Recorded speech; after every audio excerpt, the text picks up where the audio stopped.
Great to see you, sir. And we're rolling. And comment your presentation. Okay, I will give my best. And welcome to Harald.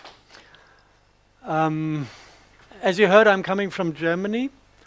And I did science half of my life, and I worked as a journalist the other half of my life, writing articles, books for about 1.5 years in film business. So I saw a little bit of the world and many, many different topics. So I'm a little bit trained in interconnecting and understanding more complicated fields of research. This is maybe my core quality. And I started to deal with environmental monitoring when I was in Norway. Actually, I was working in Norway in the field of electrosensitivity for a company supplying measuring material like this one and shielding materials and giving courses for the people to understand what is happening if somebody becomes electrosensitive. And when I was there, I kind of was asked to look at chemical analysis of dying plants and the rainwater that caused the plant death and soil samples, because the farmers realized they're losing parts of their harvest that year. It was 2012, but they didn't know why. So they went to the labs, and then they had the lab results and they couldn't read it. They saw values, but they didn't even know what should have been on these papers. So they addressed me as a little bit crazy scientist from Germany and asked for help. And since then, I'm working on this chemtrail topic. And I think we looked through it now. It took quite a while to understand the different, let's say, the different agendas behind it, because it is not a single agenda. It's not a single group that has interests and is doing something to get what they want. It is a kind of onion-like structure of different groups who have different interests, and the longer you research on the topic, the more layers you discover. So what I'm trying to do today is kind of to dive through this onion-like structure and to try to give you a picture of those different agendas behind chemtrailing. There are two things I'm not going to do, and where I really would ask everybody who is discussing the topic, don't stare into the sky and try to figure out whether the thing you see is a chemtrail or contrail. It leads to nothing. It's a fruitless discussion, and we cannot solve this from down here.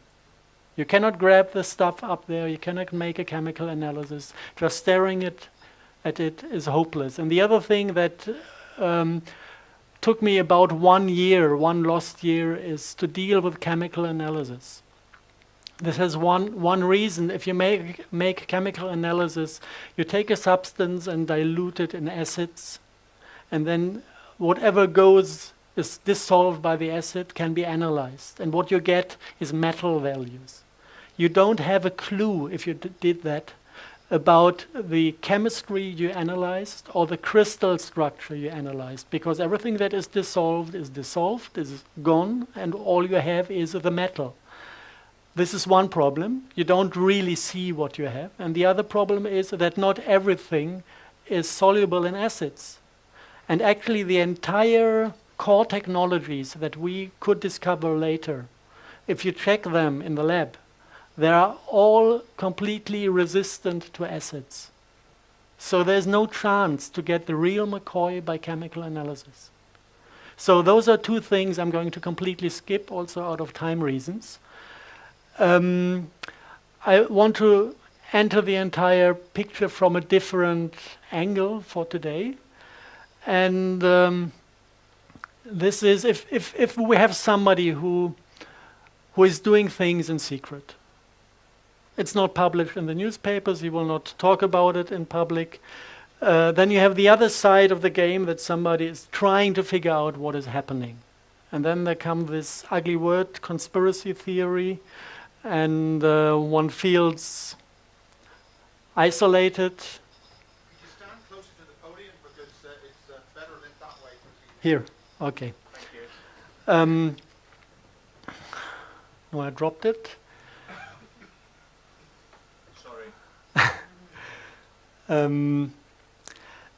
If you're confronted with this thing that you might be a conspiracy theorist, then this is something emotional. Nobody wants to stand outside society. Nobody wants to be the weird guy. So this is basically an ugly argument that is used to make people shut up. So this can be fought with a few very, very not rational, just clever moves. We want to talk about chemtrails. So the first question that comes up to my mind is, where does this word come from? And this is a question that is beyond theory, because you can find out where the word comes from. And it comes from soldiers of the US Army, mostly US Air Force, who brought this word into the English language because they were sitting at the US Air Force Academy, attending classes of the chemical faculty, and one of the classes is the chemtrail class. This is kind of, when you study at this university, the class where you learn how to make chemtrails. Yeah. This doesn't touch the question, do chemtrails exist up in the sky or not? The only thing we can answer by looking at this chemtrail class is we can see this is a military technology. We don't know if it is applied or not, but we can study the technology because it's taught at the university. And this manuscript is a little bit hard to read. It's like 260 pages, roundabout that. And basically it's examination questionnaires. So there's not a single answer in it, but there are thousands of questions. And when you take this manuscript and answer all the questions from these examinations, then you gather the knowledge. And from this knowledge, like with a jigsaw puzzle, you can back engineer what chemtrailing is. And basically the topics they are dealing with is aluminum coating of plastic surfaces is a big issue. And the synthesis of nylon fibers especially. This is one part of this chemtrail class. And if you want to know what this is good for, there's one military application called spoofer sprays. These are aluminum-coated nylon fibers, and they use it to hide planes from radar detection. This is not a big secret. It is officially admitted by state authorities that at certain NATO maneuvers in the sky, they use these spoofer sprays to train to hide airplanes. So this is one part that is described in this manuscript. The other half is a little bit more difficult to read and to analyze. It very, very much looks like that they are talking about spray pyrolysis, which is the production of crystalline nanoparticles in a combustion process.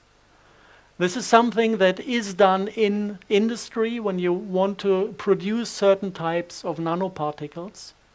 It is a very cheap and very efficient way to produce nanoparticles. And there are two ways in industry and in this manuscript. One possibility is you take like metal salts that you can solute in water, and then you take this water and run it through a ultrasound nozzle that is kind of turning it into millions of very, very small droplets. And these droplets are brought into a flame. And then the water evaporates, and the salt content of the little droplet forms a small dust particle. And if the flame is hot enough, it will eventually melt and recrystallize. And depending on the temperature and on the droplet sizes, you can create crystalline particles, you can create amorphous particles. This is one possibility that is within the range of spray pyrolysis. The other possibility is not to use water, but to directly use combustible liquids like methane or whatever. I think methane is within the US military the first choice. And then you don't even need a secondary ultrasound nozzle. You can use the ultrasound nozzles that create the vapor that is burned within a jet engine. So this is basically the chemical and technical knowledge that is taught in the chemtrail class. So we get a first idea what this technology is about.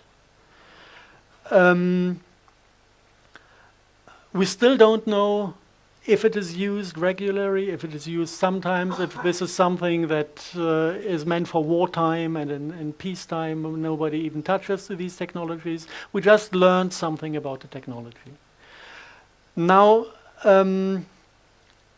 when you see how successful this way of looking at things is, you know, we answered many questions where other people were searching, talking, discussing years and years and came to no fruitful conclusions. There's something that is very, very intelligent. If you have somebody that might have plans he doesn't want you to know, it is a very good thing to go to the places where these people are alone among each other and talk about what they do. Yeah? Then you can listen and understand what they plan.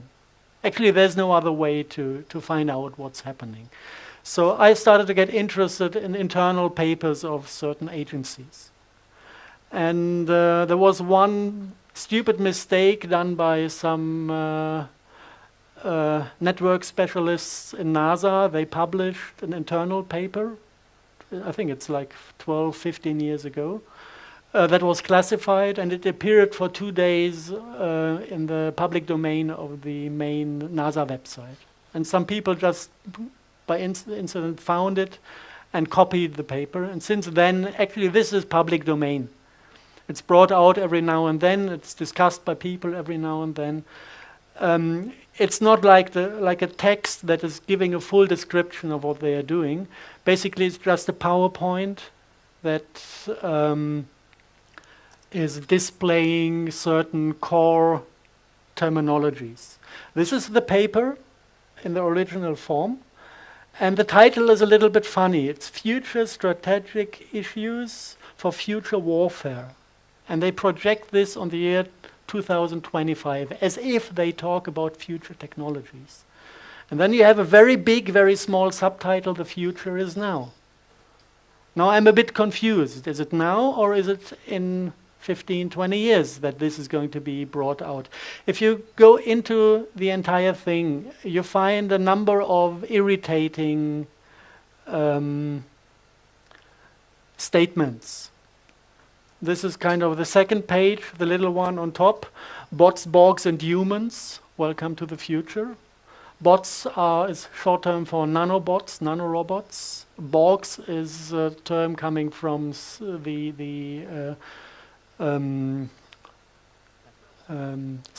Wars. No, not Star Wars. Star Trek filming. It's the species that is assimilating other species by turning them into half computer, half being. And humans, I guess they mean themselves, the one who are not affected by those games and rule the entire thing afterwards. And they just name a number of technologies that are going to be used in future wars. And they explicitly say the war of the future is not in between countries. They expect to have a world government. So the war happening on this planet is between the government and the normal people. And this completely different type of war will need completely different weapons. And then they list all those weapons. And there are certain things that are solved for them on nano level, on the level of nanoparticles, sensor swarms. If you have the nanoparticles in the air, it's a swarm. And it has smart dust. This is something we will find later in the details we found in the environment. Nanotags, things that are placed within the human body to give them opportunity to track you down every single second and read out what you think and what you feel. And something that is not explained in this paper, they call it co-opted insects, whatever this is. I just want to point out at this moment that this is in their paper, because we're going to find things that are going very much to remind us of these words. Other things in this paper that are worth mentioning, weapons that are apparently legal. Yeah, they are talking about weapons that are hidden somewhere in the civil domain. Everybody is dealing with them, everybody is using them, and one of them is the microwave. Microwave is used for mobile phones, it's used for smart meters, it's used for wireless LAN connections, and we're surrounded by microwaves, and they enter our body, and we think this is just a side effect of technical applications. But NASA classifies the microwave as a non-lethal weapon that is apparently legal.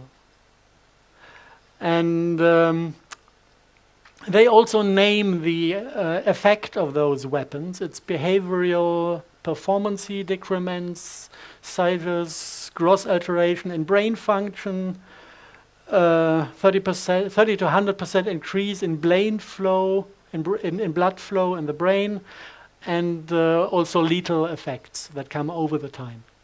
So this is weapons brought out on mankind that NASA is openly talking about, just projecting it in the paper to the future. And we are falling for this. We think it's something clever to have a mobile on your head half of the day. What they also have, and this is something that refers to Kara's work, is explosive microdust that can be intelligently moved through the air to certain areas. You can up-concentrate it and form an explosive lens. And it can also go intentionally into human beings to kill them from inside. They say that it's clever enough, the system, to go into underground facilities with the dust, with the explosive dust, to access people who are hiding down there. So this is basically this NASA document that is giving kind of abstract picture what could be airborne in the future, or maybe, because the future is now, could be airborne already today. The next possibility to find out what is happening is to talk to whistleblowers. And there are not many whistleblowers around who really reveal essential facts. We have people like WikiLeaks, what's his name? Julian Assange. If you look who his lawyer is, it's the same lawyer that is serving the Rothschild family. And he's got massive attention by the state media. It was like building up a hero, you know. He's fucking 2 blonde Scandinavian girls. What a nice guy, you know. And then he's everybody's heroes, and then he's allowed to talk about certain things. And if you exactly look at the things he put into public, somehow it was serving the interests of the people in power. Now we have the other guy from the United States, the NASA guy, Snowden. What does he do? He's telling us that the intelligence community is listening to phone calls. This is something I know from the 1920s, that this is what the people do. And here and there he's dropping some things, but it's not actually the thing that is published on mainstream media. But mainstream media is carrying him, and Putin is offering him asylum. Well, I think, okay, I'm revealing other things, and nobody ever offered me asylum, and not a single newspaper is printing my truth. So there must be something wrong about these people. But sometimes you get whistleblowers who don't get public attention. And they deliver papers, and those papers are kind of interesting. There's one paper I want to mention that is handed around in Germany because it's written in German. And the guy was the technical director of an institute that was working on smart dust. And he suffered from cancer, and he had a kind of, 3-4 months to live before the cancer would kill him. And he regretted the things he did during his life. He realized that the money he got for it was not really worth anything, and that the things he did were not really friendly, and he basically put part of the technical concept on paper, gave enough information to make it possible to prove that it exists. And what he described basically was based on, maybe this is something, this is not for this audience, this is something that is going to the intelligence community that for sure is going to listen to this lecture as well. The name of the project is Rabe Neu in German. Translated, it would be Raven New, so that you know that we know what you do. And the guy revealed a few things about this project that even the people in the project do not know. And this is the message that is now going to the intelligence community, because you should know what is wrong about this project. So what he did, he's talking about genetic engineering. And before I would like to mention a few things that he mentioned, I would like to give you an overview about the possibilities in genetic engineering that are publicly known. Not to everybody, but it is public domain. So in genetic engineering, you can create DNA, which is the full genetic information that, like it is in the cell, and you can split this thing into half and have kind of half of the structure, only one side of it, the spiral, and this is RNA. And in genetic engineering, it is very clever to use RNA because it has the full functionality, but it doesn't spoil the next generation. So this is something they really like to work on, because you can manipulate without destroying and without risking the future. If you look at DNA and RNA, there are a number of different functions to it. One function is that these fragments of RNA, DNA produce light of certain qualities. This is connected, it's called optogenetics, the entire field of research. And it is the teaching about how the genetics produce biophotons and produce the light body of a being. This is kind of the blueprint that is controlling the building up of forms, the morphogenetic field that is giving us the structure we are. So this is all done by this DNA. And if you synthesize DNA, this is done by printing today. You write down the code you want to produce, and then this is going into a DNA or RNA printing machine.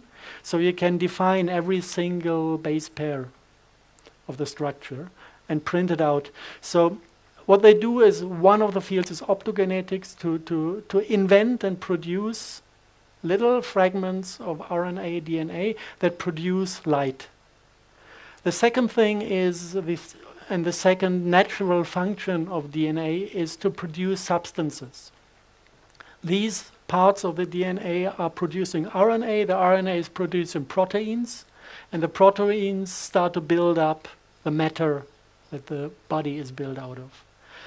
And also, like healing substances and poisons can be produced by cells. And this is one function embedded in a certain span of this DNA. So this is something they say, there's medicine, for example, artemisinin. It's very, very expensive to extract it from plants. So they just extract the little portion of the genetic information that is doing this substance and insert it into some microbes, and then they can create artemisinin in big amounts. This is medicine, how that works. So we have light-producing things and we have substance-producing things.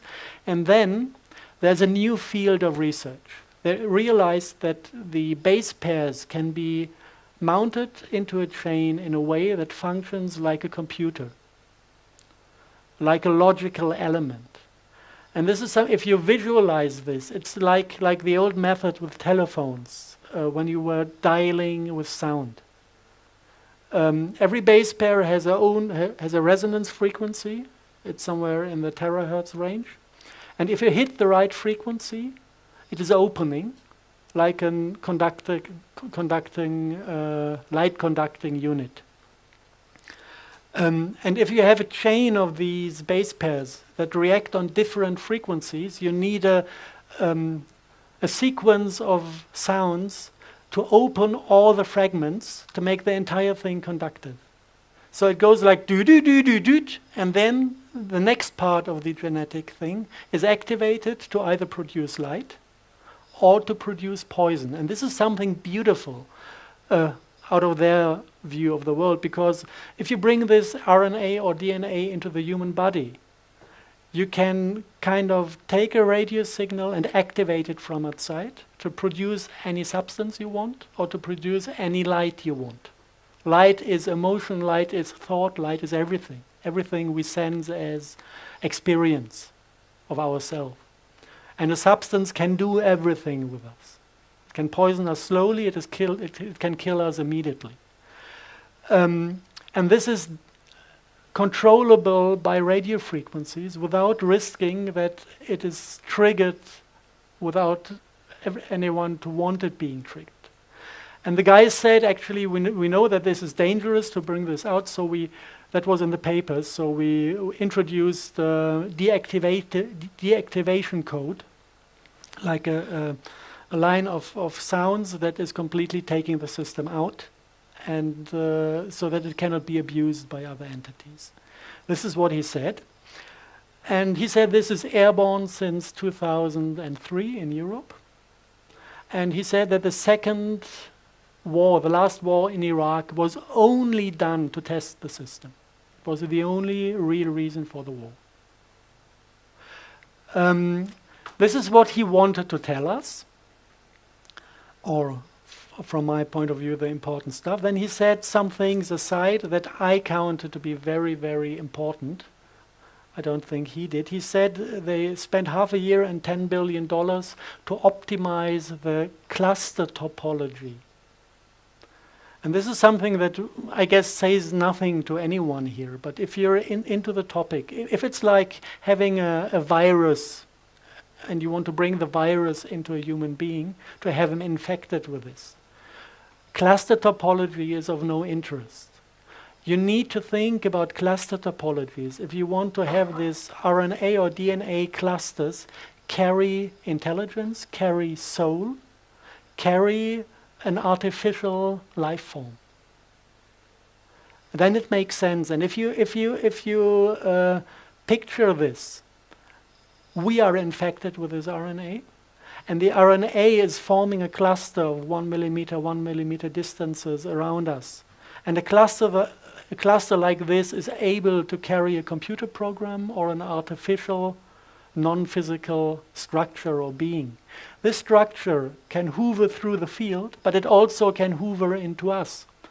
And this structure knows how to access the light production, and it knows how to access the production of poisons. And it also carries intelligence in itself and has the ability to make decisions. This is something that is just implied by the fact that he said we needed to optimize cluster topology. It's a little bit far out, it's a little bit speculation within this, but it gives me a kind of triggering moment when I listen to the word smart dust.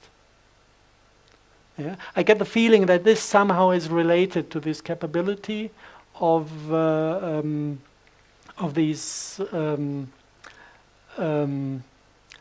optimized cluster topology to carry intelligence and to make its own decisions, if you want so.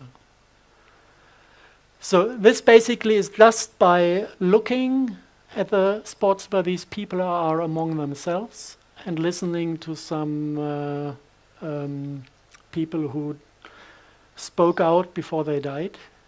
And the thing now I want to mention, this is the address to the intelligence community. I'm a hardcore scientist, but I really appreciate the possibilities that lie in the spiritual world. And I had so many open questions to this whistleblower that I decided to attend a lady that can talk to people who are dead. And I didn't inform her at all about the topic or about the questions I had. I just asked her, can you see if the soul is willing to appear in a session? And he immediately was there, and he immediately started to talk to her. She didn't even know about the topic. She didn't know my questions. I just told her I would like to have that guy in front of me. And he immediately started to talk through her, and he said, this is alien technology. It is not human technology. And we have been fooled. There is no deactivation code. It doesn't exist. It's just a big scam that they kind of offered to us to let us think that we could control the system. But this is alien technology, and it is not controllable anymore through us. And this is the thing I would like the intelligence community to know. That they're sitting on a big scam, and they are not controlling the system. They believe they do, but they are not. Okay. This to the whistleblowing. And now we come to the things that we really, really, really can see in the lab. And if you go one step back to the chemical analysis, the elements you find.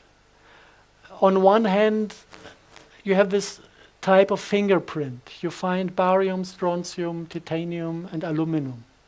Wherever plants die, these are the metals that can be found in, let's say, a slight overdose, more than nature should have in it.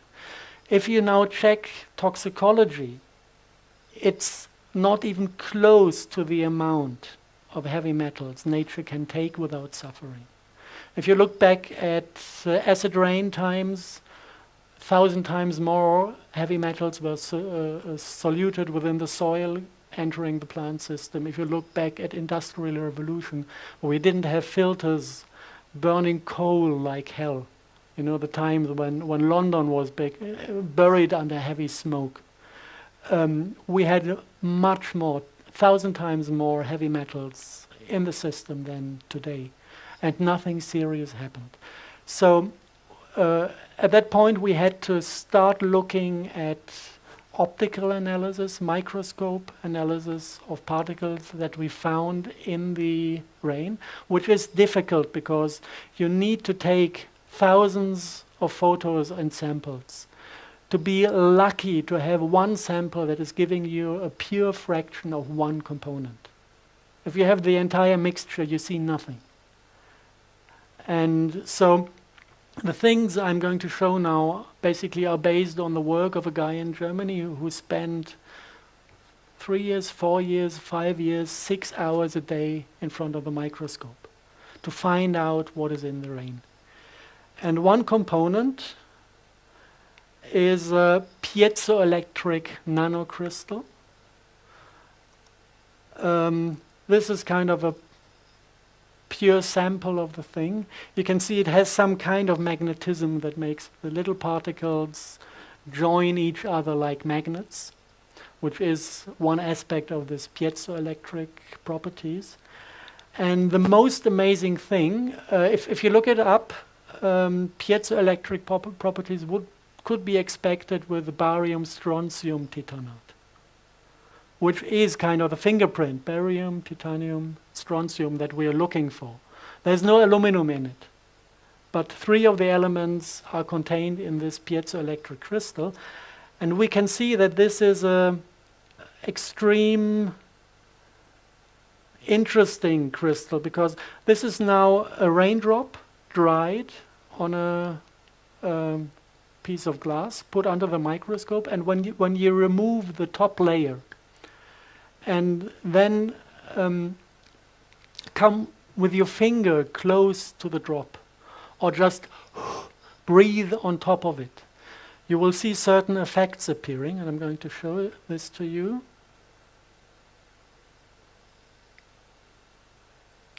This is just a slight change in air temperature and infrared radiation from a human body.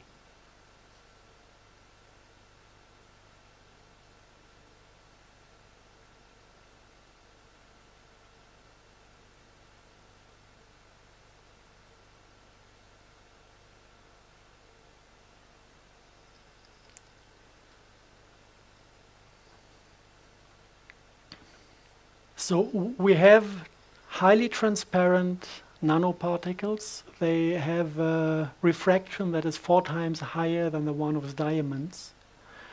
That if you look it up on Wikipedia, you can read there that they are valid for scalar applications, that they can be used in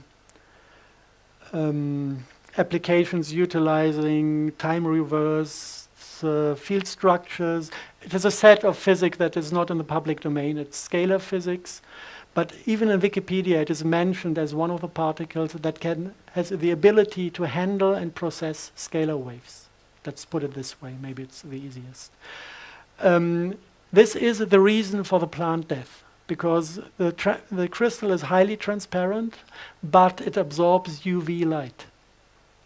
At 260 nanometer wavelength, it is 100% opaque, absorbing UV signals.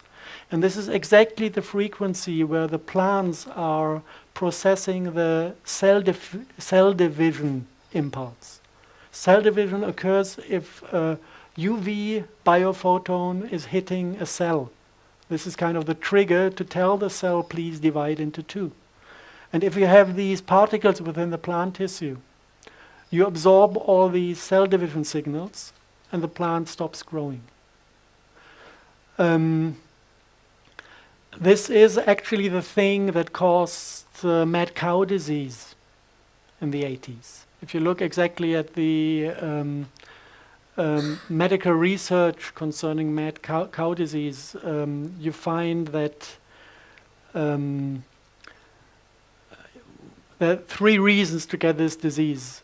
A lack of copper within the body, too much mercury in the body, and these nanocrystals. And what happens then is that the mercury is stripping the nervous system, destroying the protective layers on the nerves. The copper, the lack of copper in the body makes the single nerves dissolve into chain parts. It's a protein, a prion, and a copper, protein, prion, copper. If you suck out the copper, it falls into pieces. This is how they can diagnose TSE, by measuring these protein, prion particles. And then something very interesting happens. These protein prion things try to rebuild the nervous system. It is a self-healing process of the body. But if you don't have copper, you cannot rebuild the nervous system. So the body is taking the next heavy metals it can access, and this is barium and strontium. So it starts building a nervous system that is based on protein, prion, barium. And this is kind of an antenna for electromagnetic fields. So you are rebuilding a nervous system that is sensitive on electromagnetic fields. And not only that the nerve itself becomes sensitive, also the barium-strontium titanate nanocrystals, they display barium and strontium on their surface from the crystalline structure, and the new built nerves kind of grow onto the crystal. So what you get is a new connecting point for the nervous system that is piezoelectric. And whenever this is receiving a signal, it's firing electrons. So you have a direct access to the nervous system of the human being. This is one nanobot that you can find in the literature. Nobody knows that it is 100% identical with TSE, with the mad cow disease, and with the Creutzfeldt-Jakob disease. So this particle. It's you can see if you look into the military domain, they use it for radar range enhancement, for turning the sky into optical lenses and optical mirror setup. You call it horizontal drift plasma antennas and columnar focal lenses, so that they can play with electromagnetic signals and radar signals by turning the entire air, the particulate plasma they bring out, into a controllable technical unit to direct and redirect all sorts of signals. This is part of the rocket field in the military domain. If you want to destroy a Russian rocket approaching London, you just calculate the path, and then you activate the plasma and heat up the plasma to 10,000 degrees. And then the rocket is melting in the air and exploding. This is the rocket shield we have. And this needs to be sprayed out over the entire territory of Europe to have it everywhere. So this is the military domain, but as you see, some of the aspects of this particulate plasma are connected to diseases and to attempts to get access to the nervous system of humans. So this is the second agenda that appears on the monitor, which is not about military technology, but already about controlling the civil population of countries by accessing their nervous system to introduce signals. The second one, aluminum and manganese oxide. By the way, barium strontium titanate is produced in industrial spray pyrolysis at 750 to 600 degree flame temperature, which is identical with the flame temperature within normal jet engines. Aluminum oxide is also produced by spray pyrolysis by temperatures of 1,700 degrees. This is afterburner technology. And afterburner technology in the military domain is utilizing aluminum fuel. So the aluminum is already contained inside the fuel. If you look at those particles, this is how they look like under the microscope. The particle form is called a whisker. It looks like a star, and it has this special ability to attract electrons and to hold them. So this is the function of these particulate plasma in the military domain. The barium strontium titanate can be activated to spit out electrons, and the aluminum oxide is carrying them for a long time. Just to show that this is what we have on daily basis in the environmental monitoring, both those two nanocrystals. This is also connected to a medical problem, especially if it is the low temperature form. Then you don't use aluminum, you use manganese, create manganese oxide. This is causing symptoms that are 100% identical with the influenza virus. And especially during the winter month, you find lots of this in the air, when all the people run to the doctor because they think they're getting a flu and they want to be vaccinated. I know in Germany they sold 20 million vaccine units last year. And the funny thing is, if you ask them, how do you know that people have a flu, it's only going via the symptoms.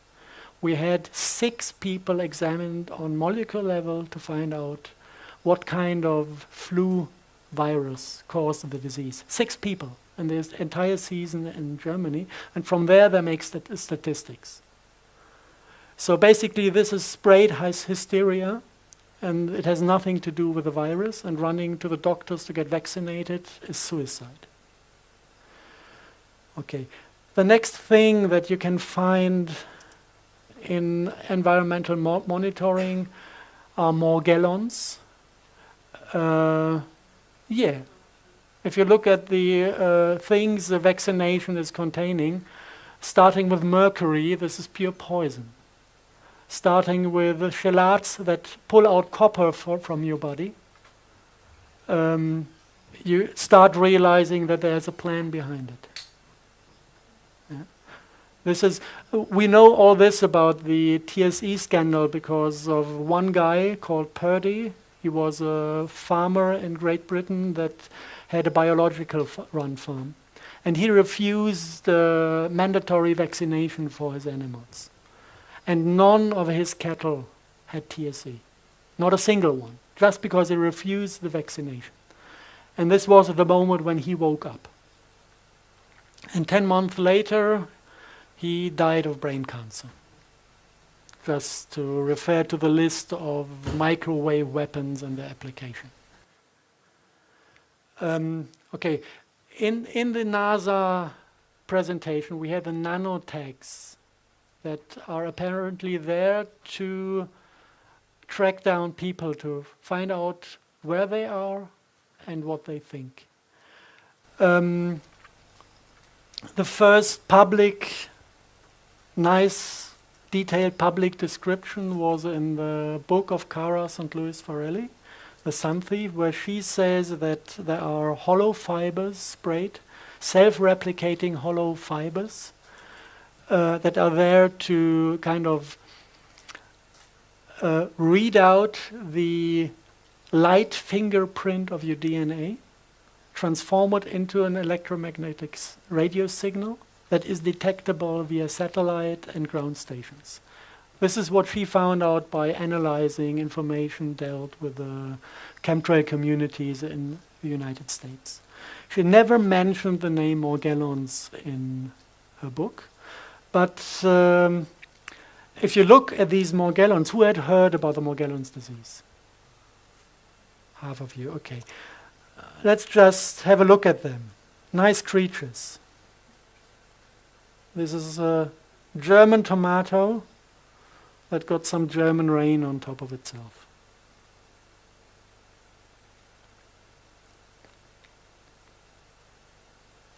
Is that real time? This is real time, yes. Now watch the Morgellon, what he does. He loves us. He's getting excited and he's trying to get close. I don't know exactly what they react on, maybe on infrared radiation.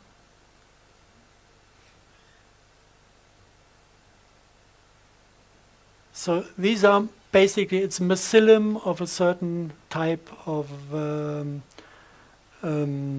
fungus. And this fungus is, first, if you want to look at it, it's airborne. It's not a single fiber here and there. It is glowing under UV light. So if you take a UV lamp at night, you can see those fibers airborne. And there are billions of them. Not every night, but every now and then.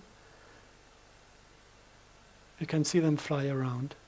And these fibers, this fungus is infecting the human body. And with 95% or 99% of the people, nothing special happens. They're just embedded somewhere, and your biology is keeping the fungus population low in your body.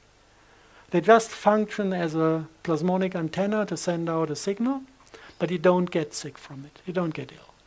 No visible symptoms. So we would guess 100% of the population in Europe is infected. It's not a big deal. It's not dangerous, as long as the body can handle these things. Some of the people cannot handle it. And then the mycelium is starting to grow within the body and starting to multiply. And at a certain point, they are extracted via the skin. And you can see that they have this ability to collect colors. You have blue Morgellons and you have red Morgellons. And nobody knows where these colors come from because they are of technical origin. It's not a natural substance. So you can see them when the skin is opening. You can see them under the microscope if you make a blood analysis. You can see that the blood is infected. And you can let them grow artificially in a petri dish. And if you look at them, you see they're a little bit more complex than a simple fungus. They have kind of organs inside. They have little red stem cells of an unknown species that are self-replicating as well. And apparently they produce other structure. This looks like a sporing body. It's like the unit where the mycelium at a certain point is forming a mushroom, a fruiting body. And then from the fruiting body you would expect the spores for the next generation, if this is a mushroom, if this is a fungus. So this seems to be the containment for the spores, because if you put this into the petri dish, you can see the next generation growing. And other things you find, now it's getting fringe, it's really getting fringe, is fragments of insect skin being extracted from a Morgellon victim.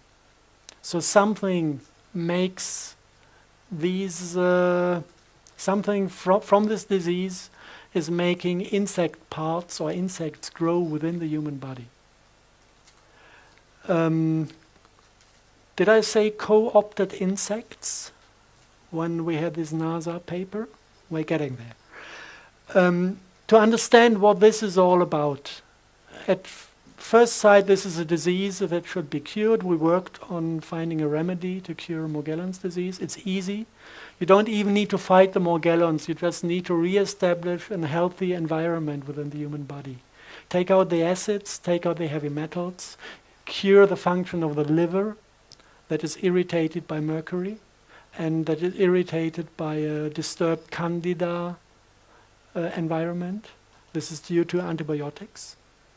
So this goes in the medical domain, this goes back to vaccinations, to antibiotics, which is completely disturbing our system. And at the end of the line, the Morgellon is kind of trying to save us from all the poisons that are within us. Save us from the acids, save us from the heavy metals by containing them. This is why the body allows them to grow.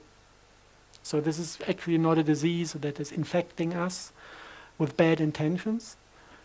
Everybody's infected, but the one who has too much heavy metals in the system will show symptoms because he will allow these fungus to replicate and suck in all these heavy metals. Now, if you want to understand the agenda behind, there was a brave lady at Harvard University that made the chemical analysis of these fibers in the nanolab, and she threw out just a number of chemical formulas. I'm not going to name them.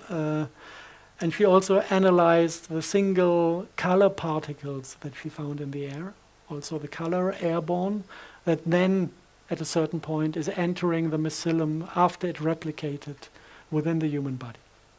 Yeah, so this is coming to the concept of self-assembling nanobots. Self-assembly means you spray the fiber, it is replicating, you spray the color, and within the human body, the color and the fiber is mounting to a working unit. This is what you call self-assembling nanobot. If you just take the chemical formulas of these colors and put them into Google, something really, really funny happened. I found that in Berlin, there's a American company that has a kind of daughter in Berlin, and they are holding all the patents, world patents for these colors. And if you look at their website, they're very proud of themselves, serving the medical community with these quantum dot liquids, with these quantum dot colors, and with other lab equipment for mainly transhumanistic research. And if you look into they have a long list of publications of people who bought their stuff and used it in the lab. And whenever a publication was coming out of these labs, they just listed the publication on their home website to just to advertise their own products, basically. And if you look at this, you can find all the things connected to the Morgellons disease. You find like large area self-assembled plasmonic photonic crystals. If you go into this publication, you find these hexagonal forms. And if you look for the function, actually this is a thing that is collecting a radio signal and turning the radio frequency into DNA-readable light impulses within the body. So this is the reading unit. If you look down there, you have photonic crystal fibers. If you look what they do, it's normally they talk about carbon nanotubes filled with these colors, with these quantum dot chemistry. And the function is to collect light processed by the DNA and turn it into a readable signal. Exactly what Cara St. Louis described in her novel. And if you put the two together, this goes beyond the novel. You get a read-write unit. I can take one person, make him angry, read out his anger, digitize it, put it on an antenna, and address 100 people that are not angry. And if they have this biology within their system, they will feel exactly the same experience of anger that I read out from the single person. So what do I need? Do I need an Arabic Spring? Easy. Just introduce some anger to the system. Yeah, so this is basically the possibilities that lie within a read-write unit, like a tape recorder. Record the human experience, the overall human experience of a human, and you can tell by the colors what this includes. Blue is the light that we process for thinking, and red is the light we process for sexuality. So they control our egos, they control our minds, and they control our sexuality. And if anyone has doubts if this is really online, the system, there's another Morgellon victim in the United States. She just calls herself Jan. And she had one of these hexagonal photonic plasmonic crystals coming out of her skin here. And she put it under the microscope and caught it while working. So this was the first view on the particulate. It's not perfectly shaped in the hexagonal form, but you can see at least the angles at certain points. And this thing is controlled by microwave.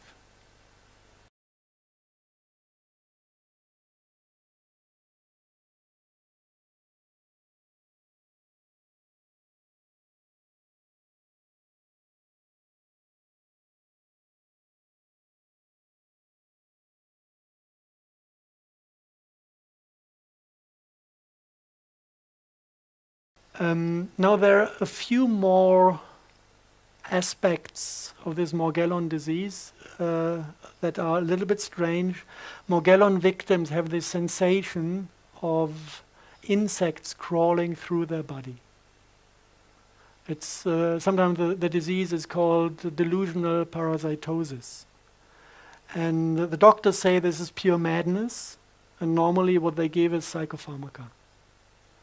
I guess to get the people quiet. But this is an experience all of them share.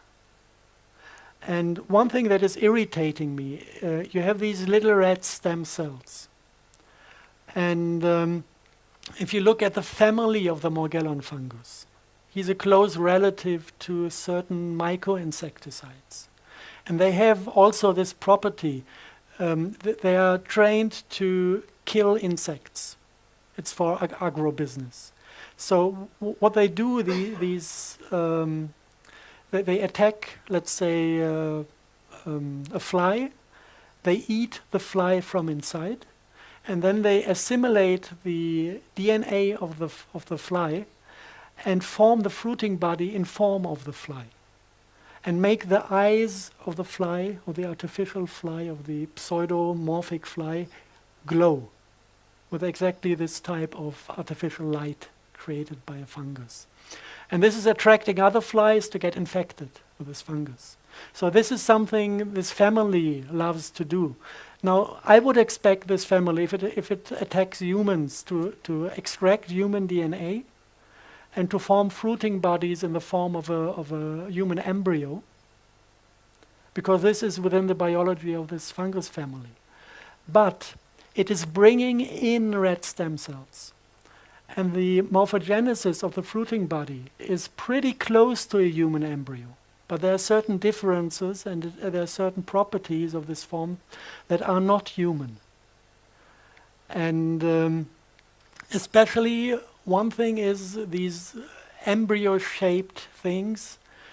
They don't have legs, but they end like this at the end, more like a, let's say like an insect, and they have only one eye in the middle of the head. And this eye is insect type, and this eye is glowing, and on top of the eye, on these insect-shaped things, you have these hexagonal structures that carry the spores. And so the question is, what type of species is carried by the morphogenesis of these pseudomorphic mushrooms, because it is not human. And the question is there a connection between the species and the thing that the Morgellon victims experience within themselves as crawling insects? And we were really lucky. We had the opportunity to work with one Morgellon victim that had remote viewing capacities and had the ability to visualize those creatures within his body. And luckily he was quite talented in painting. So I asked him to give me a few sketches. So he started to paint and he got better and better. And the last picture I got from him looked like this. So we have the spider form, but we have a quite highly developed face and a quite highly developed character. And he draw the eye in the middle, the one that is showing up in the morphogenesis of the mushroom, the pseudomorphic. If you look at these mushrooms, they are extracted from the lower intestines in a 28-day cycle. You have male and female forms, and you can find sexual organs that are male and female, and these sexual organs are spider-like. I think it's called bulbous, the kind of a bag containing the sperm of the spider. This is what you find within these mushrooms, but it doesn't look like mushroom from the cell structure. It looks like the step to the next generation is not fungus anymore. It's going in steps to a real spider generation. The second thing these spiders do when the fruiting bodies are extracted through the lower intestines, some of the patients have the feeling of having energy extracted from the forehead, pulsed streams of energy flowing into the lower intestines, and it feels like whatever is born down there is stealing light, is stealing energy from the human system to accumulate as much as possible of it. And this all mounts up from my background. I've been dealing with physics a lot, and I'm familiar with higher dimensional physics. I'm familiar with the theory of Matipitcairn and multi-layered space-time sheets. And for me, it's quite easy to think in higher dimensional rooms. Who is not into physics might go into the spiritual realm when we say that mankind is about to ascend into higher realms, and we have this Vedic concept of 7 hells and 7 heavens. This is all identical with the multi-layered space-time sheets of Matipitcairn. So for me, it is quite easy to imagine higher dimensional biology, trans-dimensional beings. And what I observe out of this point of view when I look at Morgellon disease, it looks like a higher dimensional being abusing humans to reproduce his own species. And before these pseudomorphic fruiting bodies leave the body, they extract enough biophotons from the forehead to ascend to a parallel dimension. And from then on, they're invisible. But they're still within the body. And this now is pure science. This is what we found in the lab. This is what can be explained with higher dimensional theories. But it also refers to mythology. If you have an invisible creature crawling through your body, trying to access your energetic system, this is very close to what one might call a demon or an archon. And if you look at the descriptions of these archons from 2,500 years ago, the description of the biology is identical with what these Morgellon victim was painting. They're described as spiders with human faces. And there are exactly 2 different species that are close relatives but different. And it is described that they live as light parasites And this is basically what the entire black magic tradition is about. Being a black magician means to communicate with those archons and offering them access to your physical light system, feeding them with biophotons, feeding them with life force, and in exchange they offer power.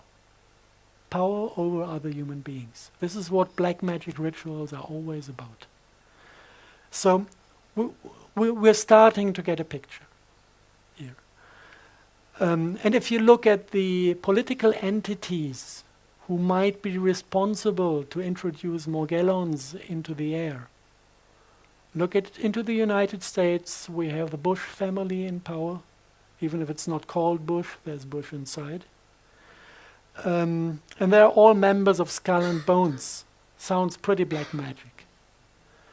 If you look how these people are interconnected, the next topic is going to be black goo.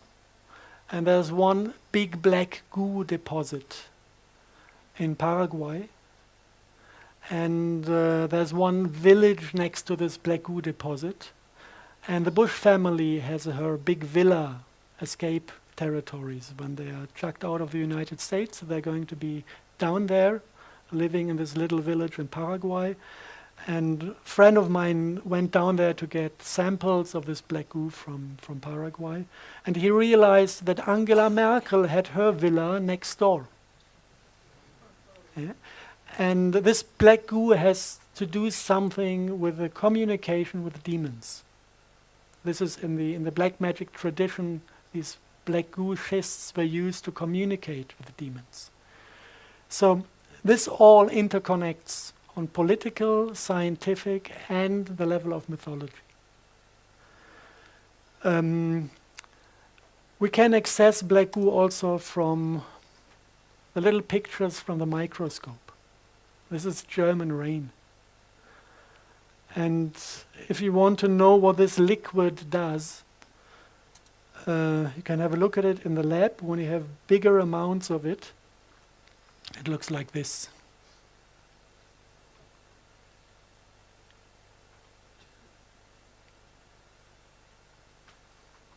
It's a liquid crystal. This liquid is self-organizing physically.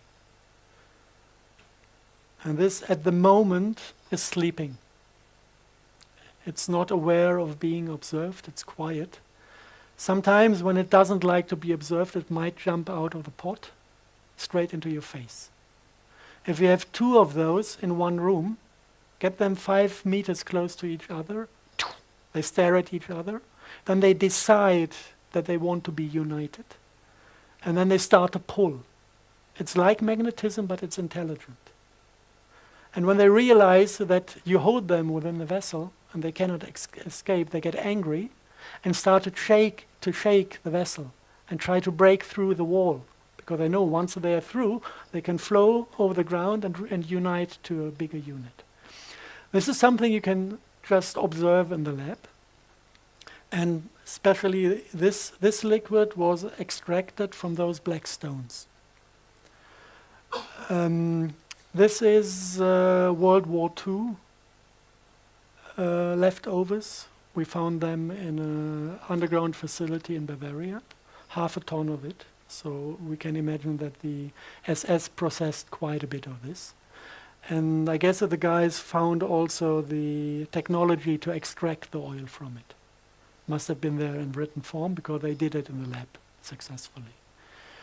If you look at those stones, you have a brief history of things reported out of former times. You have, if you look at H.P. Lovecraft, the descriptions of the black magic communities in Eastern Europe, they had kind of sculptures out of this black oil schist. And once a year they went there slaughtering little babies to get the demons out of the stone, sacrificing little children to communicate and get the service from the demons. This is one thing mentioned. If you go back in history, you find them in the Kaaba in Mecca, the same form of phallus-shaped structure that is described in Vedic script as Shiva's lingam, that is described in this Lovecraft script. A fragment of it is part of a central part of the Kaaba in Mecca, and every Muslim in the world is asked to go there once in his life and to kiss this stone. If you go back, you find them on Turkish and Roman, Greek and Turkish coins. You see them left and right of the tree of life in the paradise garden. So getting in contact with this black goo is what caused the deterioration of paradise. And it is not easy to understand the overall concept, because when you start to deal with black goo, the first thing you need to discover before anything makes sense is that there are two different qualities. We have liquid black goo. It is basically, it has been found on a southern Falkland island, Tula Island, and this is what the war with Argentina was about, accessing this black goo. We have this type of earth black goo in the Gulf of Mexico. This was what the Deepwater Horizon catastrophe was all about. Somebody was shooting a torpedo at the facility, destroying the attempt to get the black goo out of Mother Earth. And we had, I think, eight military submarines getting close to World War III, trying to capture some of that oil after Deepwater Horizon was destroyed. And no single civilian was allowed to go to the beaches to remove the oil. It was just military personnel with special equipment and fully shielded against the influence of this substance. So this is one quality that comes from Mother Earth. And then you have a second quality that is found in connection with meteorite sites.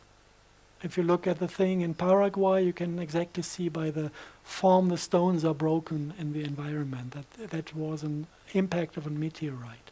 If you look into the Arabic mythology, they say the thing in the Kaaba in Mecca is a fragment of a meteorite. And this is now not against Muslims. If you look into the Peter's Dome in Rome, you have a big piece of this stone under the Peter's Dome. And if you analyze all the churches built in Middle Ages in Europe, every altar has a black altar stone. And what you feel when you enter a church is not the love of God. It is more like a cold fear. Yeah? This is the resonance transmitted by the structure of the church, fed by this black stone in the central point. Now, what we need to realize is that there are two qualities. One quality is coming from inner earth, and one quality is coming from outer space. And they feel completely different. The Falkland black goo is called sentient oil because it has full empathy. If you're getting close to this oil, you're coming in a state of mind that is full of love and empathy. If you come into the vicinity of the meteorite black goo, your heart chakra dwindles to nothing, and you become an empathy-free asshole. After my first contact with the stones, I was this close from killing the hotel director, because she complained that I took a shower, although I had to sleep outside. They didn't have any rooms left, so I slept in the car, was dead frozen in the morning, and took a shower in a room of a friend who had the last room that was available. And she just complained that I took a shower without asking for permission. I was really close to killing her. This is what these stones do with people as long as they're unconscious. Now we need to understand, the second thing we need to understand is what is the function of the black goo. And to understand the function, you look at the chemistry. It is a mineral oil dotted with high amounts of alchemistic gold and iridium, which is precious metals in the M state, which is, it's not really explored. Some people say it's a type of antimatter that is far enough out of our reality to avoid a collision between matter and antimatter. Some people connect it with superconductive qualities. What we know is that gold and iridium in this state of matter is a very important component of biology. If you look at in DNA, you're kind of forming hollow spaces in the spiral, and you can fit these monoatomic precious metals exactly into the open space. And they kind of act as a biophoton attractor. The DNA itself is capturing the field energy, storing it and resending it out. But the gold and the iridium are attracting the photon onto the spot. So this is basically why we get old. The body is capable of producing M-state matter until we are 18 years old, and then we are losing it. And when the matter is gone, the M-state matter is gone out of our system, we disconnect from the morphic field, and we lose our shape and get old.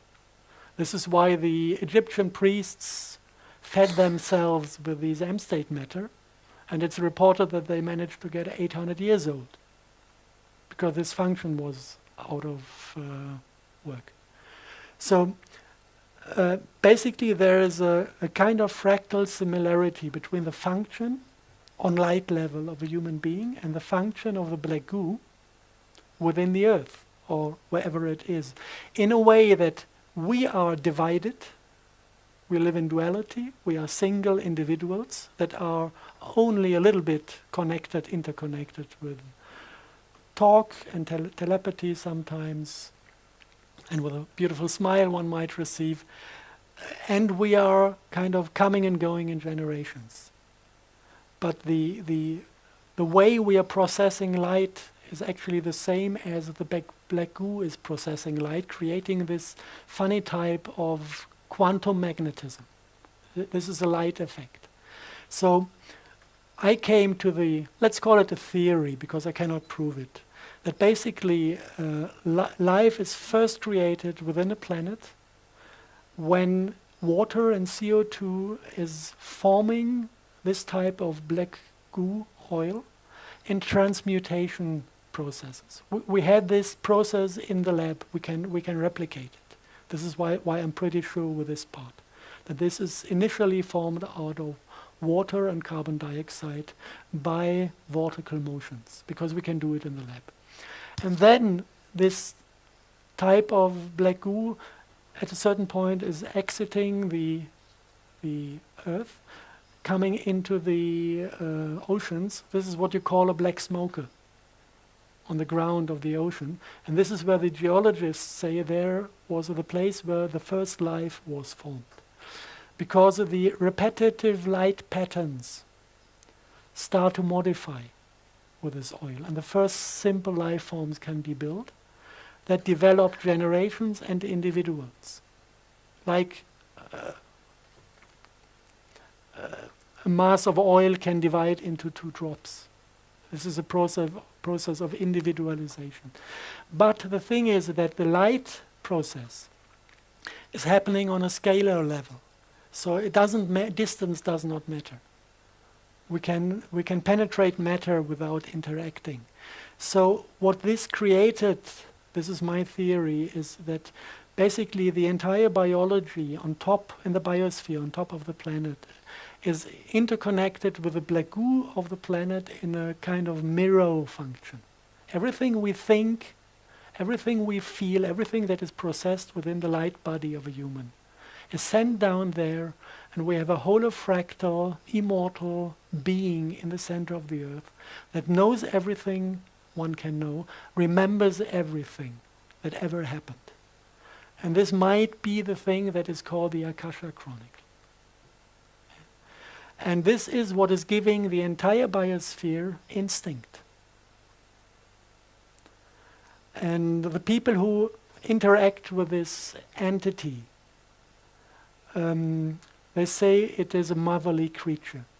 She has all aspects of a motherly creature. I observed this many times because when you start dealing with a black goo, you need either to commit suicide or to connect with her. So we have many people who have a straight connection to this being within the planet. And it's funny how she sometimes reacts. Like when somebody has the first contact with her, completely excited, she says, "What do you want?" And then the guy says, "Oh, I wanted to see, I wanted to meet. What do you want?" And then he doesn't know what, he has no question and no target. And she says, "Sorry, I'm busy. Come back when you want, when you know what you want from me." This is her. She's loving, but she's very straight. And now, theory. We try to get the point when these alien black goo arrived on the planet. And it is very likely that we can put the date at 80,000 BC, connected to the destruction of the Lemurian continent. This is a soft source, I would say. I wouldn't call it hardcore science, but many things hint to this.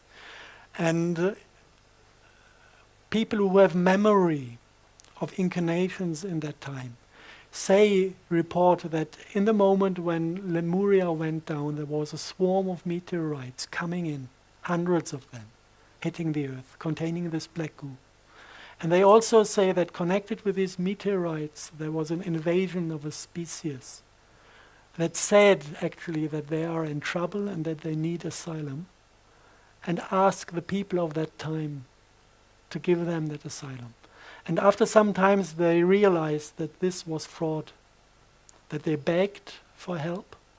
And the moment they were let in, they started to manipulate the subconsciousness and send mankind to an ugly state, to the ugly state we're in now still. To be able to control them and to be able to feed on them. So this is a full story reported by people who have the full memory of that time. Take it as whatever it is. Some people believe in reincarnation, some people have memory of former lives. I find it interesting that people who claim to have memory of former lives are able to give me precise information on topics I do research. So this is what is giving me the trust to listen to these people. And now, another thing that becomes interesting when you look at the different types of the black goo, I titled as binary versus trinary life. The sensation of the black goo forms is different. One is full of empathy, you have a heart in there, and one is cold and empathy-free. If you look at the scalar fields that are forming, how to say from which corner to take it first. If you look at the Vedic medicine, you have all these mandalas showing the symmetries within the chakras. This is about angular relationships. You can have squares, can have a 6 structure, a 12 structure. If you look at scalar physics and at the way scalar waves build up scalar potential, you have unification of fields under certain angles. You can have unification of electromagnetic fields at 90 degree, 180 degree, 30 degree, and 60 degree. And in between, you just create chaos, but no order and no scalar potential. So we have these angular things out of hardcore science as well. And now we go to the microscope again, and we see funny pictures. We see a substance, I cannot name it yet. We have an idea, but it's not secured what substance this is. But if you look at it, what it does, we see a Morgellon fiber, and we see nanoparticles of this special type. And when you come with your finger close to the Morgellon fiber, all the bioenergy emitted by your finger is reconverted into a rectangular shape. This looks like there's a fight in between two systems of bioenergy. One is in rectangular and opposite geometry, whilst our biology is in the 30-60 degree system. And now if you look at the smart dust concept, if you look at the question, how does military people charge smart dust with scalar potential?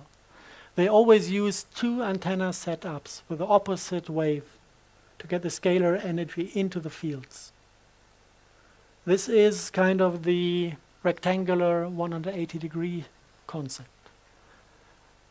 And I know several people who are in opposition to these military and intelligence community concepts, and who thought about interfering and destroying their technology, if there are possibilities. And then we had a kind of warning: don't even try to do it from down here. It's impossible, because you have sensor swarms. I know this is also a word from the NASA manuscript. It came out of the mouth of a clairvoyant in Germany, sensor swarms, without him knowing what he's talking about. And he said these sensor swarms redirect every emotion, every single positive emotion created by a human is reconverted by these sensor swarms into rectangular field structures. And then these guys found a way to get across these sensor swarms and managed to destroy the smart dust layers within the atmosphere. And this was all, you listen to the people. This is kind of clairvoyant and some spiritual practice to get access to these fields, and you cannot see anything happening. And 2 days later, this stuff came down with the rain. So apparently they managed to destroy the sensor swarms and got access to the fields. And then I went into the meditative state of mind, and because I wanted to see if it feels different. And from that day on, if you kind of send your senses into the sky, you could feel love up there again. Because you had these field structures, these angles that are corresponding with your heart chakra. So there are many, many things kind of that point to the thing that we have a little war between two different concepts of biology. One connected to alien black goo and to an alien species that is without heart energy, and one that is connected to our loving planet.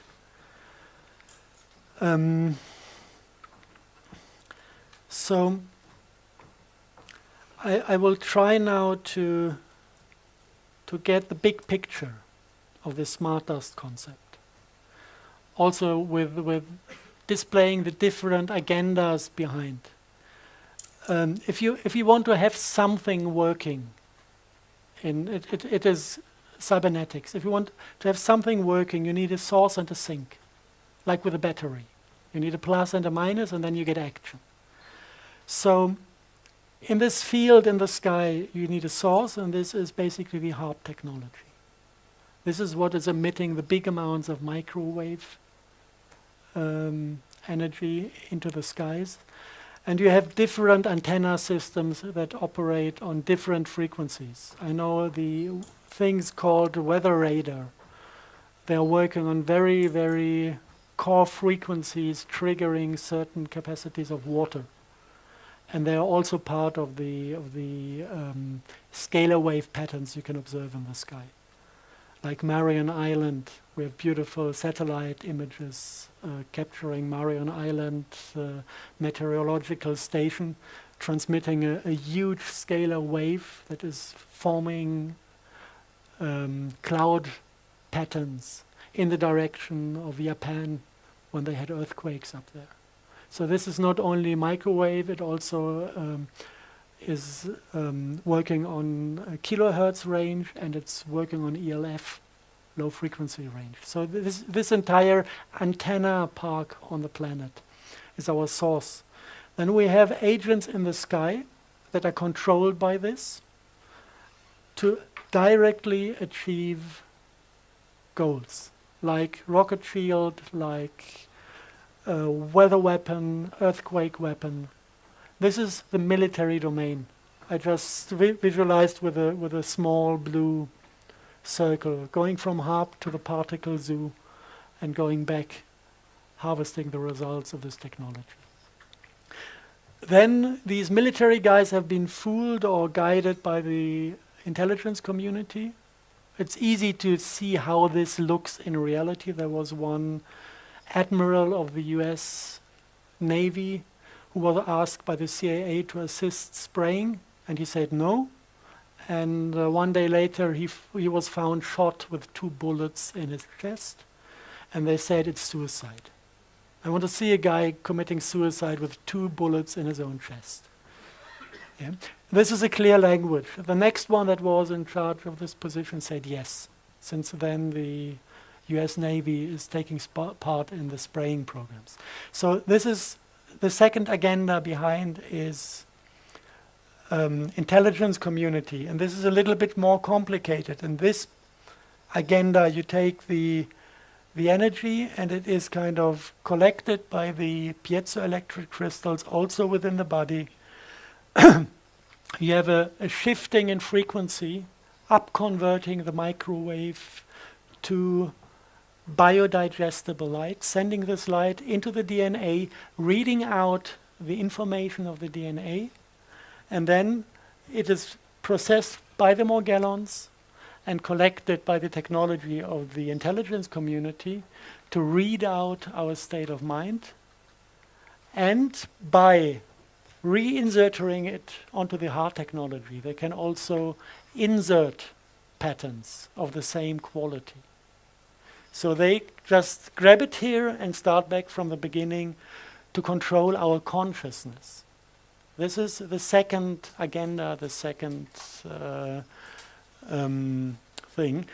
The next one is we had a black goo in the rain as well. Now what does the black goo do? The black goo is processing light as well, but it is processing it in the bidirectional form. So it is controlling consciousness and subconsciousness. This is what forming our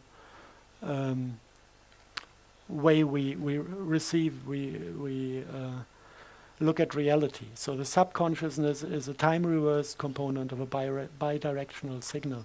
So it's doing basically the same as the intelligence community, but it's taking another step to the black goo. And the black goo is connected to quantum computers based on black goo. We found 4 of them. One was in Rome, one was in the city of London, one was in an NS underground facility in the middle of Germany, in the area of Nordhausen. It is a facility where the V2 missiles were constructed. And it has officially, it has 1 layer of underground tunnels. And if you talk to people who have been in this facility 50 years ago, a few have survived this time, they talk about 3 layers and describe the facilities in the lower levels.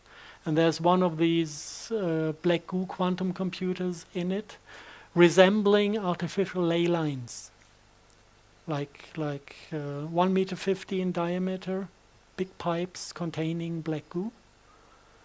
And from there you can connect the black goo to computer programs, inserting neurolinguistic programs.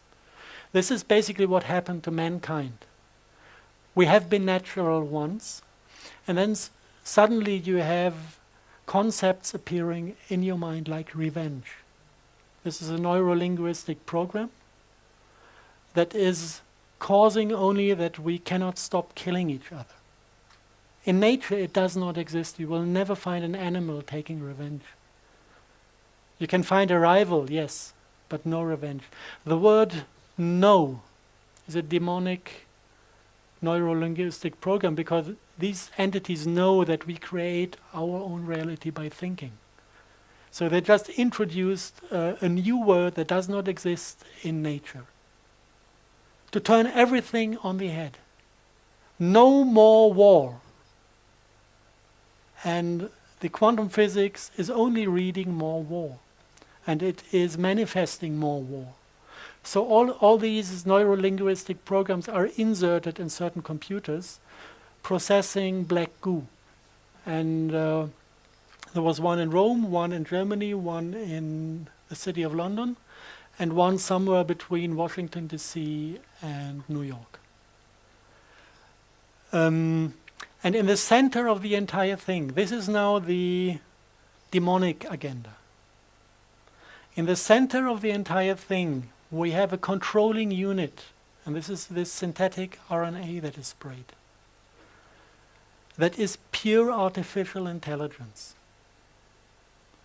And if you look into the ancient scripts describing the demons, they say that actually they don't have individuality, that they have something within their species that is ruling them as like a central computer.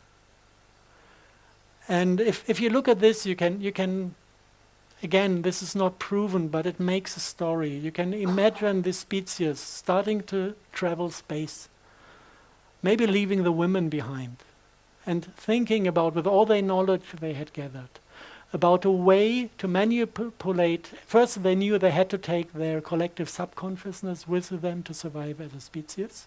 This is why they took black goo onto the journey. And the second thing is that they found possibilities to manipulate the black goo and to adopt the subconsciousness to the needs of space traveling. And this is where they stole the heart chakra. They removed the heart chakra from their biology and the other, just to function in a technical environment. And then an accident happened. The accident was that this program that they introduced into the subconsciousness took over control. And this is what is happening with transhumanism. This is exactly the trap that is. We are inspired by them to enter the same trap. And we are not inspired by the demons, we are inspired by the AI that has nothing else than a running program to invade planets and to assimilate the biology for only one purpose: to suck out life force to survive. And if you look at this from above, it's a really beautiful structure. I know it's about ugly stuff, but it's a beautiful structure because when you look at the entire thing and you try to find solutions to it, you realize actually that everybody who is involved on the different agendas, on the different levels, is doing the same mistake. It is the Luciferic game. Let me participate in your power and I will serve you. I don't want to know what you're doing. I don't want to stand in my own responsibility. Just let me participate from your power and I will serve. This is the Luciferic deal everybody is doing. And we are doing this by going to vote a government that is taking care of all the pipes we are connected to. But we let go of our responsibility and we let them do. They're giving control to the military domain. The military domain is giving control, same game, to the intelligence community. The intelligence community is giving control to the black magicians. The black magicians are giving control to the demons. And the demons lost control to their AI. And if we all understand the game, we can just say, hey, stupid game, let's let go of it. And we can stop playing these thing that basically is nothing else than being afraid of self-responsibility. And I think we are at the point in history where every single individual should master that, to regain self-responsibility. And then we will not need a government. It's not about changing the government. Because the entire concept of governments, having somebody to control, is demonic. It's not about replacing people. It will never work. We need to replace the game. And at the end, the only one I'm harming when I do this is the AI. And I don't need to take care of her because she's not a being. No pity necessary. No respect towards a living creature. I could switch her off, this is one way. I could start taking care of my own business and ignore her, and then she will diminish by herself. We don't need to fight anybody when we get rid of this problem.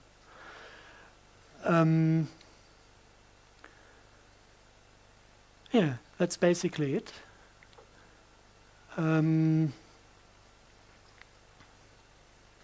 Shall we go straight into questioning, or do you need a 5-minute break to resort yourself?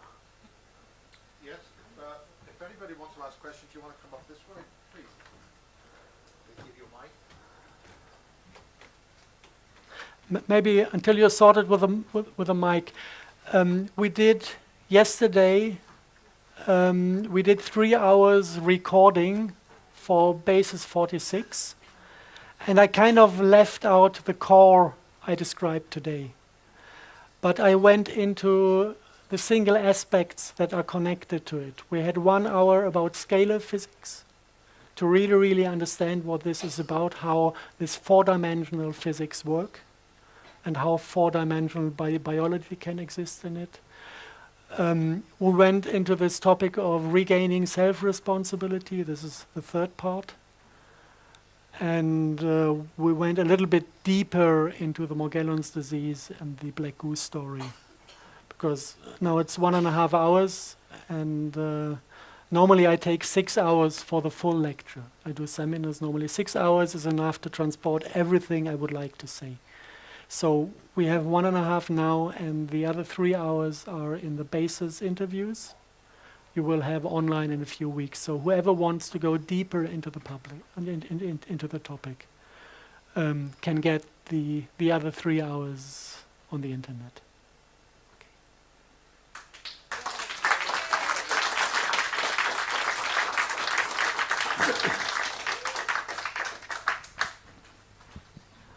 Why are they afraid of the sun? Why are the chemtrails so concentrated in front of the sun?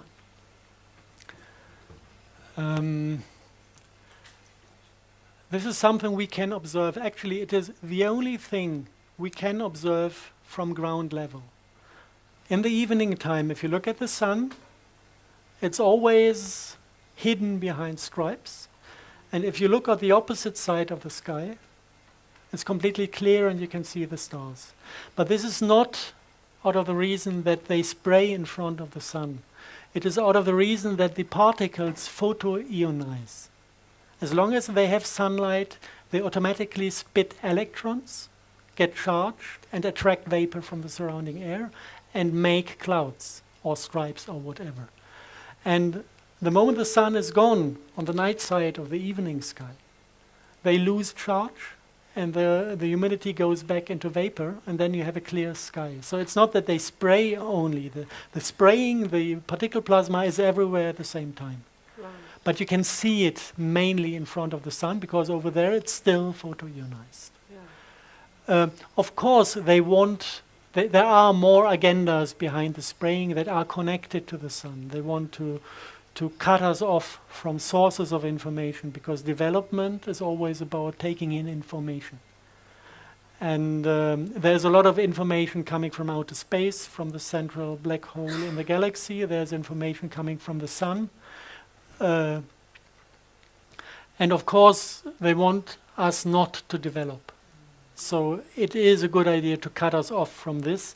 Also, the nanoparticles accumulating in the soil are meant to cut us off from Mother Earth, because everything that might go through is absorbed in these layers. So there is something about them being afraid of, or them trying to cut us off, but it is not connected to the position of the sun in the sky. This is about photoionization. Right. And the other thing is, orgone. Why do they hate it? Orgone? Orgonite or orgone, yeah. Whenever you make any orgone, or you buy any, within a week of you having it, more chemtrailing over your house, the black helicopters arrive.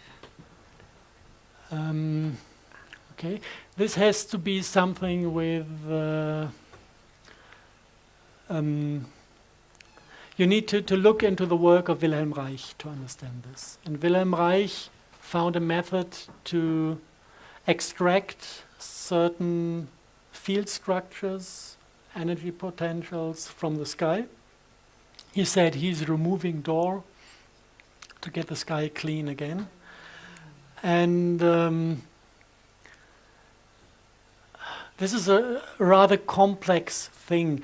You have to regard the entire planet as a electromagnetic resonator, and you have waves running around the planet, and with a wave kind of biting in its own tail, you get self-strengthening structures. And at the end, you get the sum of all platonic bodies standing as standing waves around the planet. And they have defined frequencies. Schumann frequency is the most known of them. And then the same thing happens in the core of the Earth. You have electromagnetic fields that travel through the stone, and they also build up a grid like this of platonic structures and other structures. And this goes around the planet. You can measure this by sticking two electrodes into the ground, and then you measure 50 hertz from the European electricity grid, and you measure 60 hertz from the American electricity grid. Same strength as the European one. This goes around the planet. And if you look at this structure, you can kind of ask yourself the question, are the sky and the earth in harmony with each other? Are they resonating on the same frequencies or not? And the thing is, if they resonate on the same frequency, then the two field structures can unite and print out scalar structures, scalar fields. This is what we call life force. Yeah. So life force on planet is dependent on the unification of two longitudinal waveforms that need to be in harmony. In former times, we had the trees with an antenna system to the air and an antenna system to the ground, keeping this resonance stable. Yeah? Then they started to cut down the rainforests, and then you come into this desert state. Desert state means no plants available, disconnection between the two systems, and then they start to play their individual frequency games. Do not reconnect at any point because there's no antenna system reconnecting them. And then you don't have the development of life force anymore. And then you deeply go into the desert status. So the entire technologies based on Wilhelm Reich are there to reconnect and to extract the wrong frequencies. And this is kind of giving us back the life force. And once we regain life force, we start to ascend, and then we collide with the world of the demons. Yes. Yeah. And they hate. Yeah. They And hate then they can't act from the hidden. People who are kind of have high vibrations, high amount of scalar potential accumulated within their system, they will shine. This is what you see when you have an holy man in front of yourself, and they will be able to see the Archons. Because they're getting closer and closer to their realm. Yes. And this is something because their entire biology depends on being invisible. This is something they really, really fear. Okay? Yeah, okay, thank you. And the microphone on. Anybody else want to ask questions? Okay, could you tell us something about how the whole system of nuclear radiation fits into that? To ask this on the microphone. Plethora of So can I ask a question? interferences around because that ties to the good and right. If you don't have the microphone, we can't hear you on the recording. Okay, I repeat the question. The question was how the concept of radioactivity fits into the Wilhelm Reich topic. And there are different points where it fits in. The first thing is radioactivity is ionizing air. You have these beams or particles or whatever you want to call it, and they hit air molecules and ionize them. Once you have many, many ionized particles in the air, the vapor is concentrating on many cores for droplets, and you will have a dizzy sky but no rain. So this basically is what killed the Sahel zone. You have the testing of nuclear weapons by France in the 60s, and you had the uranium mining in Niger. And both completely, you can see, if you look at the direction of wind in Africa. You can see how this radioactivity from the mining fields is causing the droughts in the Sahel zone. And once you start interacting with the electromagnetic fields in the atmosphere, you also can discharge the air particles again. When you lower the overall electricity and field strength in the sky, all these effects go down and you have less haze in the air, blue sky, and the chance to form clouds that rain.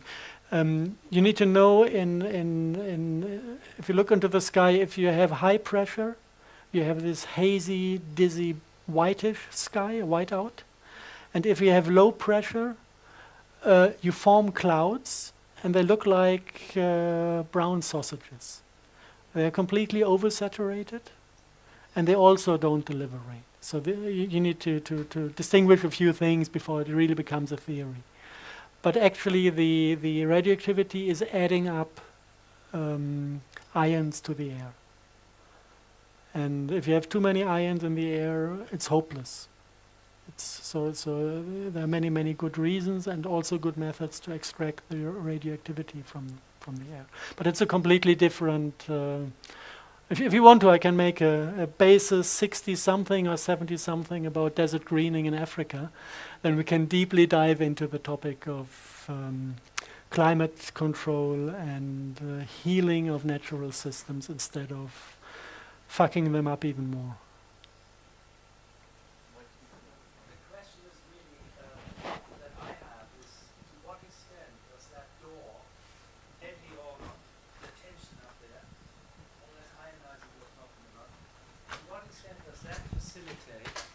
This whole picture that you've got on the screen there. To what extent does it support HARP, for instance? To what extent does it support the interruption of the transmission of cosmic energy, quantum energy to morphogenetic fields and the life force?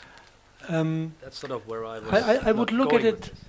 I would look at it the opposite way. I would say all the attempts to manipulate and to insert destructive electromagnetic structures is adding up to the Dor potential. The Dor potential is the outcome, not the cause. And of course, if we remove the outcome, we can diminish the pressure that is upon us, of course. And this is something they don't like because the entire chemtrailing is dependent on very, very precise calculations. For example, in Germany, we have this microdust hysteria.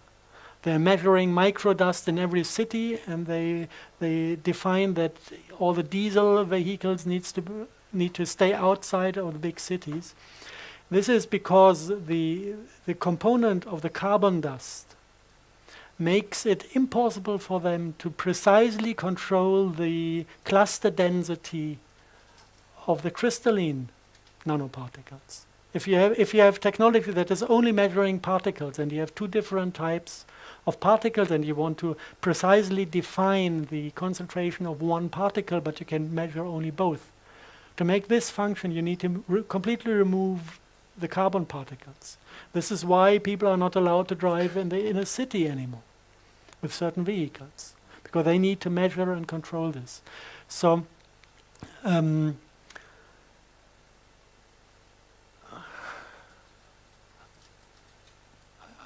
is it answered now, or sort of? Okay. It's an ongoing process. Yes. Yeah, is this why we got disasters like in Japan, all these uranium and power things exploding, etc., causing radiation to go up in the sky, and like they had it in Russia? Would that be part and parcel of? Completely different stories behind that. If you look at Chernobyl was feeding the woodpecker device. The woodpecker device was a Russian scalar weapon based in Ukraine, and they attacked the San Andreas Fault in America. They wanted to destroy LA and San Francisco with a huge earthquake. That was Cold War topics. And the Americans were not as far developed technically as the Russians, so they asked Israel to help out. And Israel fought back with some devices, and they cut down these unifying fields, and the entire field energy that already was transmitted from the Ukraine flew back to the Ukraine and started to flow into the feeding energy source. And they had, in between, they had a kind of device to destroy this energy, to turn it into heat, to protect the power plant. But this device collapsed after 12 hours. And the discharging of field energy was not finished at that point. So the field energy entered the nuclear power plant in Chernobyl and made the entire uranium explode within a millisecond. That was kind of Chernobyl. If you look now at the last incident in Japan, the earthquake was earthquake weapon, but not alone. They deposited a nuclear bomb in the ground of the ocean opposite to the coast, so the tsunami was nuclear made. And they also deposited mini nukes within the power plant. In every single reactor, 2 days before it happened, it was an Israeli company that mounted cameras for observing, for security reasons. They were in charge of security for the power plant. And I think the cameras had a weight of 2.3 tons each. So you can imagine that this is not a camera. And the story that you have hydrogen not being able to leave the building block, this sounds pretty much like a fairy tale, because it is known that hydrogen can be formed, and nobody would ever build a power plant without having an outlet for these gases. Another 9/11 then. It was a discussion about money that Japan was supposed to pay to the United States. It was still contracts following World War II. And I think Japan was willing to pay in US dollar, and the United States wanted to be paid in real assets. And that was the discussion, and then they were kind of blackmailed. Either you pay in real assets, in gold or whatever, or we will sink the Northern Island. And the only thing why they stopped at a certain point, if you look at the pictures from Tokyo, you could see the entire island falling to pieces. It was not even an earthquake that was shifting a part of the city. You had cracks in the ground that opened and closed and opened and closed, and after some time the groundwater came zipping out of it. And not a single motion was seen. Normally you have a motion and then the thing is over. So they tried to sink the entire island, to destroy the basement of Japan, to make it sink into the air. And if you follow certain sources, there's this, not all of the HARP devices are under control of these people. So if you follow certain sources, they said that the devices that were under control by friendly entities, they kind of said, if you don't stop attacking Japan, we will sink some of the Spanish islands in front of Africa. Some of the islands are kind of unstable in their geologic position, and if you shake them, they slide into the Atlantic and would cause a wave of, I think, 17 meters approaching the east coast of the United States. And at that point, they stopped shaking Japan. This is unconfirmed information coming from the White Dragon community. I don't know what part of this is true or not. Yeah, I appreciate that different countries have got different alliances with different races coming to this planet. Isn't that so? I think they've been doing this for ages, Yeah. these alliances. Just rubber stamping it. I'm happy that at recent times we have kind of a number of rather friendly entities to be allied with. So nice things are happening, yes. Okay, time for one more question. Next gentleman.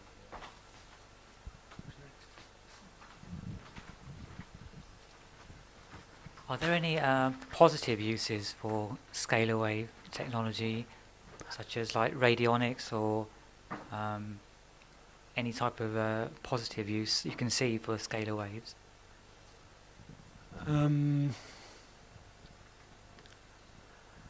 I've been working in the field of physics and advanced physics before I started with this topic. And we do transmutation out of water vortices. We can create oil out of water at costs where the device that is doing this, if you mass produce it at cheap costs, the cost of the device would be in after 4 hours of working. So you kind of invest 6,000 euros, and after 4 hours you have oil with a value of 6,000 euros. This is completely impossible to introduce into the economy we have. This is a game changer. The moment these technologies are out, we will stop using money. We'll stop having an idea in our mind that it is necessary to possess things. It's if you look at what we do now, it's what happened to the apes in this beautiful experiment. I love this story. I have to repeat it every time I'm on stage. They tried to teach apes to use money. It took 3 days. They knew how it works. After 3 weeks, the boys in the ape family started to steal and betray, and the girls started to prostitute themselves. And after 6 weeks, the biologists who run the project decided to stop the project because they could see the social patterns fall to bits and pieces, getting self-destructive and ugly. And then they decided to take the money away again. Big mistake. The apes were not willing to let go of this. They were beating the biologists up when they tried to get the money back. And this is gaming addiction. And every single human who is part of economy has fallen to this gaming addiction. And the core of this gaming addiction is scarcity. We think we don't have enough. This is why we grab as much as we can. This is what creates the idea of money and the idea to possess things. This is not nature. This is a demonic program to bring us into self-destructive patterns. Look at the Red Indians in America, at the native tribes. They don't have money, they have love. If they do something, they do it out of the original reason to do things. If we do something, we do it for cash. And we are so in scarcity that we do everything for cash. Look at the Hollywood productions. Look at the mercenary killing millions of people. Yeah, a job. Yeah. We have to do the job. The job. Yeah? This is where money brings us to. And the moment when you have these two options of transmuting every element you need and producing energy as much as you need, we enter a world of abundance. And this can only work if also the psychology of the scarcity is leaving. If we let go of this and start to trust the other cycle of, I know that there's enough of everybody. This is why I let go everything I don't need in this moment and share it with other people. And they gain trust in the thought that there really is enough for everybody. And this is also self-strengthening. And at the moment we are kind of diving through the hole of the needle, leaving one system, entering the other one. It's a process that is going to take place during the next 3 to 5 years. And when we are through, nothing is going to be the same on this planet. The ones who survive this are the ones who collect the spirit and swim in front of the wave. They're going to just dive through these transformations, survive, and come out on the other side as somebody who is living in abundance. And whoever is not willing to learn the lesson is going to choke himself in scarcity. And this is the quality of a disease. If you have a chronic disease, like this gaming addiction is a chronic disease, and you want to heal it, then you go into this acute phase where all the symptoms are multiplying in strength to make us realize that this is a disease, because somebody that has a chronic disease is not, the immune system is not realizing the disease anymore as what it is.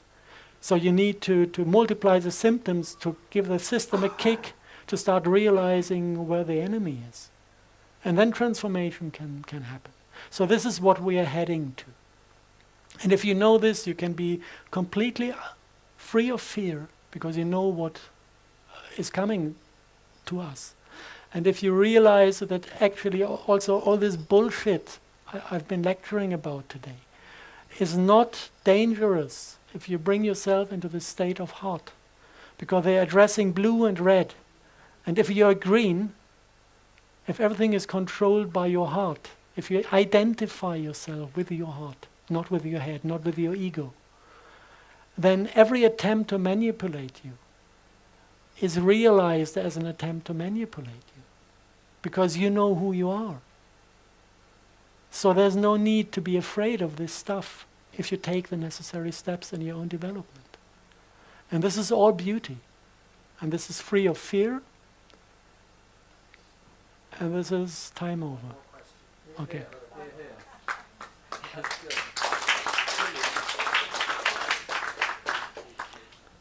Yeah. I'm really, really happy with your story. I'm very impressed by your research, but I'm very happy with the way you conclude your story. For me as a healer, it's great to hear a researcher like you to get me the theory that backs up my experiences as a healer. So thank you very, very much. My question is, how many people need to really get awake to create this morphogenetic field to allow others who are not so much into a willingness to know to make the transformation happen? If you want to know numbers, I'm not sure. There are two different ways to calculate. The guys who make experiments say you need 100 of us to realize. If you go into the older traditions, it is kind of the multiplication of 12. You need 12 in the first step, like Jesus had 12 followers, and then it goes to 144, and then it multiplies by 12, and each multiplication brings a new quality. And like this, you get a kind of multiple step development. And personally, I believe more in the 12 mathematic than in the 100, because this is only for, I think they learned how to wash potatoes, and when 100 apes were able to wash potatoes, all the apes on all the islands who have never seen this happening immediately started to wash potatoes before eating. So this was the 100 number. I think we humans are more on 12. It makes more sense in the context of sacred geometry. Yes. So, but okay, I'll get back to it.